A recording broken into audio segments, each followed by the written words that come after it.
रात के 10 बज रहे हैं और तुम अभी तक घर नहीं लौटे। कल से तुम्हारा बाहर जाना बंद। यह कमरे में धुआं किस चीज़ का है? सिगरेट का पैकेट? लगता है अब तुम्हारी पॉकेट मनी बंद करनी पड़ेगी। मोबाइल लिए किधर चले जा रहे हो? बड़ों के पैर छूना कब सीखोगे? चिल्ला किस पर रहे हो? अपनी माँ से बात करने की तमीज़ नहीं तुम्हें? यह सब तुम्हारे उन्हीं बिगड़े आवारा दोस्तों की संगत का असर है। अपने पापा की रोज़ रोज़ की इन हिदायतों और रोक टोक से तंग रोहन घर छोड़कर चला जाता है, पर रास्ते में उसका एक्सीडेंट हो जाता है। जब आंख खुलती है तो सामने देखता है अस्पताल में उसके मम्मी पापा 2 दिन से उसके लिए परेशान हुए बैठे हैं, जो लगातार भगवान से उसके ठीक होने की प्रार्थना कर रहे थे।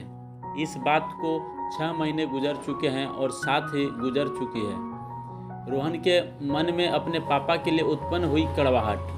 एक्सीडेंट के बाद रोहन को चलने में थोड़ी दिक्कत क्या हुई और चोटों के निशान भी थे जगह जगह, तो उन दोस्तों ने जिनके लिए वह घर तक छोड़कर जा रहा था उससे पीछा छुड़ा लिया और उसका मजाक तक बनाया। जबकि उसके पापा ने तो दिन रात एक कर कितना ख्याल रखा उसका।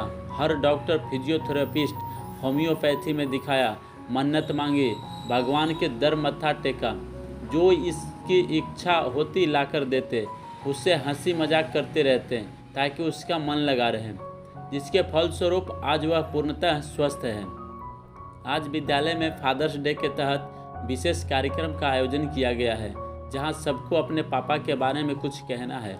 वहां कुछ तो इंटरनेट से रटे रटाए लेख बोल गए, कुछ कागज़ में लिखा पढ़कर चले गए, पर रोहन अपने संग पापा को भी स्टेज पर लेकर गया, जहां पहले तो उनके चरण स्पर्श किए और फिर उनकी आंखों में अपने लिए सदा से ही ठहरे हुए प्रेम को जानकर खुद के भी हृदय में उत्पन्न हुए प्रेमरत भाव को व्यक्त करना शुरू किया, जो कुछ इस प्रकार था।